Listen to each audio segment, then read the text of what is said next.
So I wanted to kind of let you guys know how we've been working with the Corps and kind of what our role is overall. So we have three main responsibilities. One is the local cost share. So you'll see that 35% of the project is being covered by the city and the state. And in addition to that, if the city wants anything above and beyond what the Corps is providing, if that's aesthetic or if that's recreational benefits, the city will also pay for those as well. We're also responsible for the maintenance and operations of the project going forward. We're in close coordination on design and implementation with the Army Corps. And when I say the city, I mean a multitude of city agencies. Department of Parks and Recreation, Department of Environmental Protection, Department of Transportation, Department of Citywide Environmental Administrative Services, and the Law Department have all been working really closely on this, as well as the Mayor's Office. And then we've also been working on the acquisition and preparation of real estate. So as I talked about, we need 700 parcels and over 100 street sections to be acquired. And these acquisitions are coming from parcels that are already city-owned, parcels that are publicly owned but not city-owned. So this could be like National Park Service or the state. So a lot of those buyouts that came through the GOZER Enhanced Buyout Program right after Sandy, DEP Blue Belt properties, and also privately owned properties that the city received ULUP approval to acquire in February 2017. And we also wanted to give you an update since our last conversation with the community had been around before ULUP. So we received ULUP approval to go through the acquisitions and the design and implementation of this project in September 2018. So that was an exciting milestone for us. And just to give you by the numbers where we are, based on the South Beach, Oakwood Beach, and New Creek Blue Belt drainage areas. So in South Beach, we're 100% complete on acquisition. So that first contract that you saw in Drainage Area E that is going into construction in 2021, we have all the real estate ready to go, and we need to be certify our real estate to the Corps by April, so we're actually early on that. Oakwood Beach, we've acquired around 59% of the parcels that are necessary, so we're more than halfway through there. And then in New Creek, we're over almost three quarters of the way at 74%. So we have a few more to go there. And just to give you a sense of a lot of what these properties look like, a lot of them are privately owned vacant space. So if you've been driving around these areas, these are some views of the property that will become city-owned, so that we can have this project.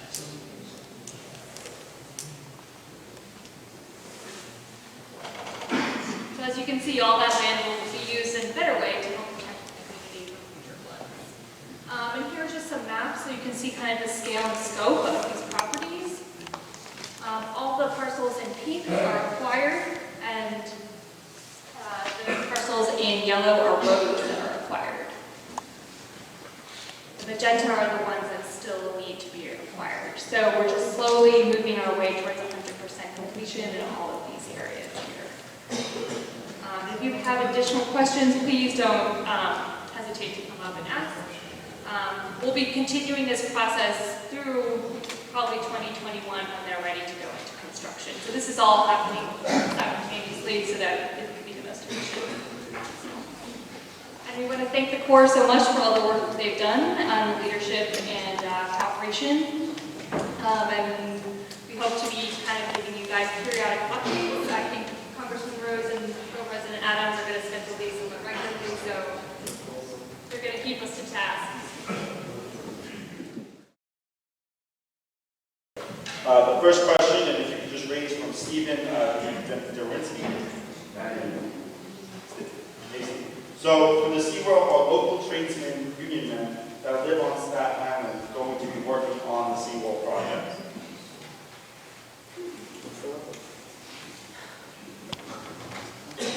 So, and I do defer to the Army Corps on the details, but part of why we are doing this early is to make sure that we can lay out the roadmap for not only how we can have as many folks locally employed doing this as possible, but also how so we can have as many small businesses engaged as well. Now, in terms of the contractor meetings, you could just go into the details of when those first will be, but because of the fact that obviously this is a publicly funded project, it will be union strong through and through. Do you have a question? You have a point you're trying to make? Okay. I certainly would not be supporting this project if it would not be union strong from beginning to end. Do you want to say anything else, Tim? Yeah, sir. A couple of things. We'll be following the federal procurement process, so there will be a general contractor. I don't know if we've decided on the acquisition strategy yet, but if we decide to go a low bid, whoever the low bidder is, we might go with a least price acceptable where we review qualifications for the general contractor. The contractors most likely will have subcontractors that they'll farm out some of their work to, and in many cases they will use local contractors, but not required so. But in many cases they will. We did just have a meeting at the office as well, because something to keep in mind is that in the immediate aftermath of Sandy, many local contractors found that the process for signing up and getting accredited by FEMA was far too arduous and it wasn't even actually fully explained. So what we're also initiating is not just for this project, but in the event of any future, God forbid, storms or natural disasters, that we can make sure that our local contractors are aware of the process by which they can get accredited by FEMA and do it in advance. So you're not thinking about trying to file paperwork while we're actually trying to save lives. Do you want to? So if I could add something, Congressman.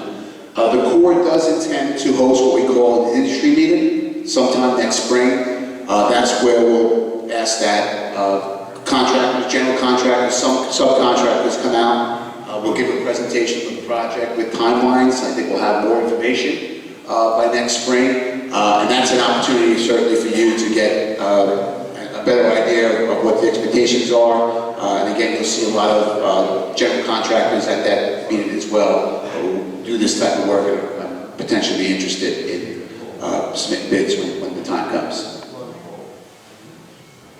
So, Congressman, when that industry meeting is set and scheduled, of course, share it with your office so you can disseminate that. We have our own list of contracts. We get it out of, it used to be Fed Biz Ops. I know we just changed it last week to san.gov.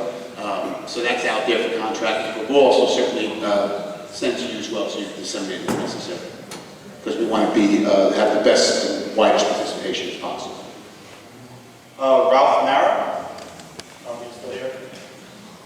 So we had sort of a three-part question, but I'll just read it and hopefully we'll the answer. But it's been over 7 years and absolutely no work has been done building the seawall. Why? When are they going to start building the seawall? And is the seawall going to look like, this is like a new question, is the seawall going to look like the one in Rockaway, Queens? So on a high level, we all feel that frustration. And part of what this is today is us signaling that all of that bureaucratic limbo, all of that fighting for funding, all of, quite frankly, what I would say is what we hate so much about bureaucracy, which is that it does not feel a sense of urgency often, all of that is behind us. So we're laying out the timeline here, and what we're also saying to you is that we're taking ownership of that timeline. That this is not a ribbon cutting where we forget about this. This is the initiation of the next stage, and every step of the way, we're going to work arm in arm with the city, the state, federal government to make sure that we can meet each of these requirements and also keep you up to date along the way. Anything you want to?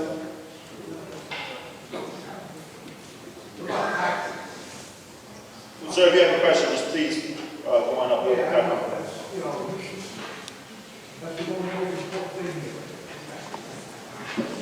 You guys want to comment anything about the project in Queens or?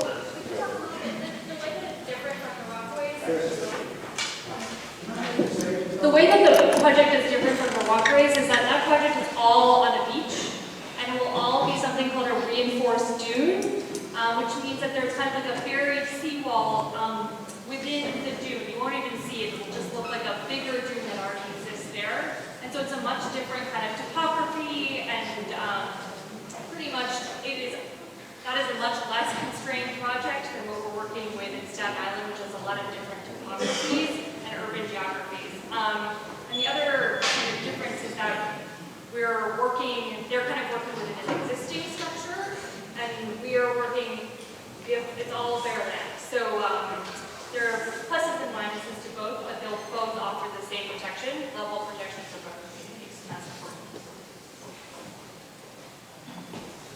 Robert DiBazzi. Robert's question is, will you be able to walk or bike the top of the seawall all the way to Highland Boulevard? Bicycle connectivity along Highland Boulevard from Buffalo to Giant currently is very poor and dangerous.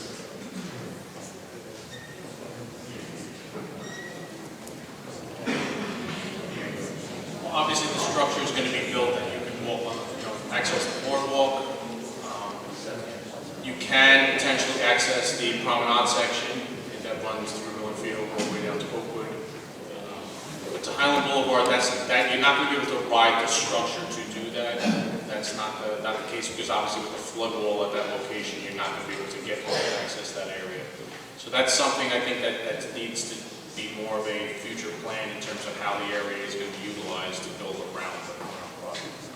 Yeah, and the Parks Department and DOT are working pretty closely with the Corps to make sure that we can add some of those benefits, like a bike path and lane.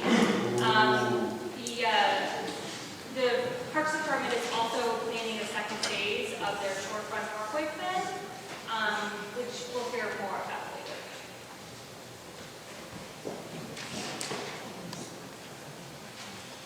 This is from Jean Garber. Jean here. Jean's question is there a chance the promenade can be connected to Great Kills Park bike path? In this case, safe bike parks can start at the very beginning of the Brook Park and can go all the way to the fort. Thank you. What's that?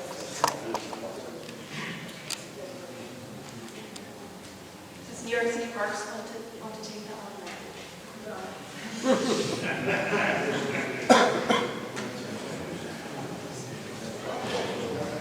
I think we can provide an update to the community when we're further along in design on the recreational amenities that will be. Yeah. And so we'll also reach out to parks on that question.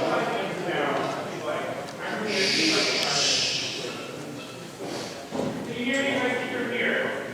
Okay, my name is Garrett Berger from New York City Parks Department. The question was, can you get all the way from South Beach to Great Hills? Is that correct? No. Hi, so as part of the project, you'll be able to get to the top of the seawall via a boardwalk and promenade from South Beach to Oakwood Beach. However, as Frank explained in his presentation, at that point it transitions to a flood wall, which is a much higher structure, to protect the wastewater treatment plant. And on top of that structure, there won't be any recreational access.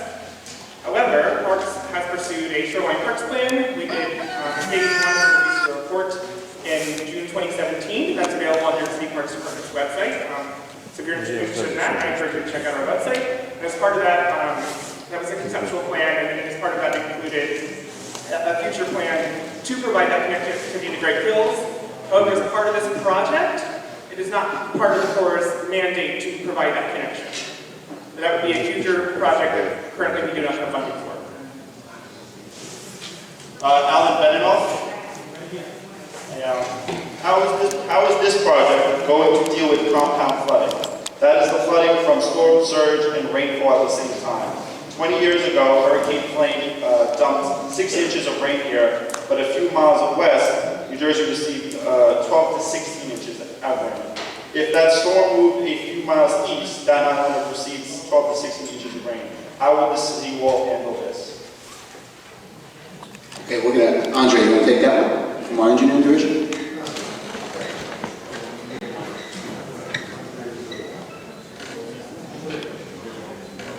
Can you repeat the question again? Sure. How is this project going to deal with compound flooding?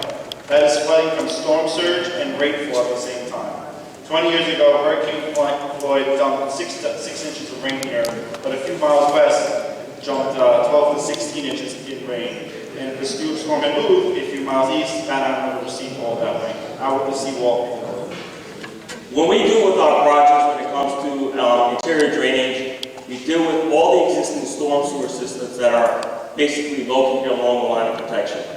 So what the Corps has done was try to use the maximized storage that is available, but we're using the existing storm sewer system. Since DEP is not here to represent themselves in terms of explaining their storm sewer system, the Blue Belt plan in accordance with the Corps is trying to give you the maximum interior drainage that is available within the project area. But keep in mind that we are protecting from the coastal flooding first and then trying to deal with the residual flooding as best we can with the existing terrain, existing open space and ponding areas available to deal with the interior.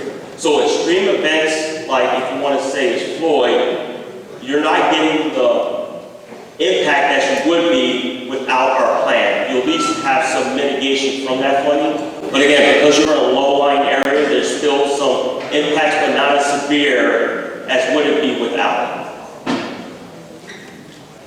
Jacqueline Road.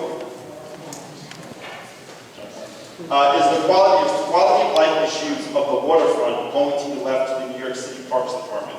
And who is funding that?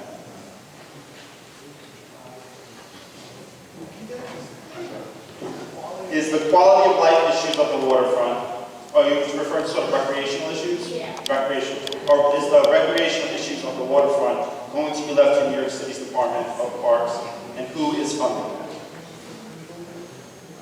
So City Parks property will remain City Parks property, and what does or doesn't happen along that property is the struggle we've had forever. What I will say to you is, I really believe had we had the current leadership at Parks way back when, we probably wouldn't have the waterfront that we have now in terms of a complete lack of amenities. But yeah, it will still be City Parks property, and those struggles to get more than an ice cream or a hot dog, that fight to get a rental bike and other amenities that we see on boardwalks across the country, that conversation will still have to take place with the City Parks. Susan Conlon. Susan, you here? Hi, Susan. So this is, when will the seawall be complete? When will flood insurance decrease? No problem.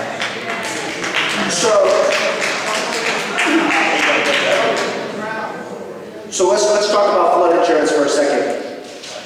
Under present law, flood insurance can only, I shouldn't say only, that's the wrong word. The maximum flood insurance can be increased is 18% per year.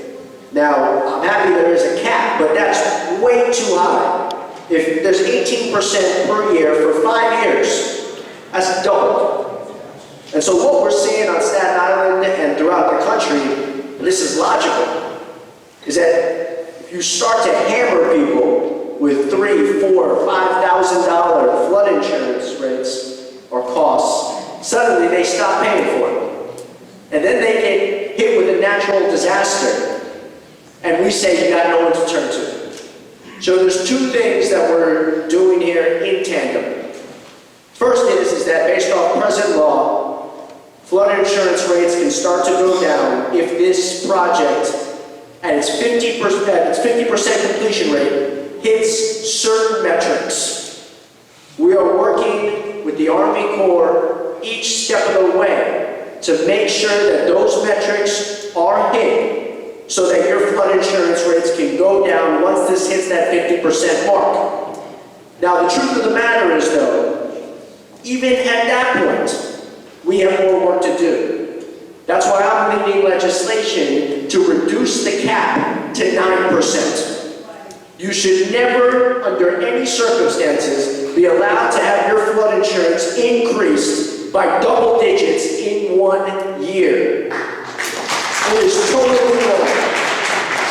Folks are following the rules, built a home, you invested in the community, and then we saddle you with that. The other elephant in the room is that we have private insurance companies 18% increase, and then make billions, make hundreds of millions on your backs. We are also working in the National Flood Insurance Premium Authorization to make sure that there are increased constraints and stipulations associated with these private insurance companies to make sure, look, I'm a capitalist through and through, but people should become billionaires on your backs. And that's totally wrong, and I think it's un-American. Lastly, I mentioned in my opening remarks the potential for risk rating 2.0. And this was where FEMA would say, we're going to zero in on your house, and it might have been 5% last year, but now we're going to jack it up to 18% because of some convoluted backroom deal that no one had any transparency on. Well, we got that stopped. We did it in a bipartisan manner, and we're mandating that they do this out in the open, in a transparent manner, where we all can see not only the analysis, but the economic ramifications of doing this. So we're not going to stop focused on this flood insurance issue all the way through this process and thereafter. Is there anything you all want to add? No? And the completion date is when? 2025, the entire project.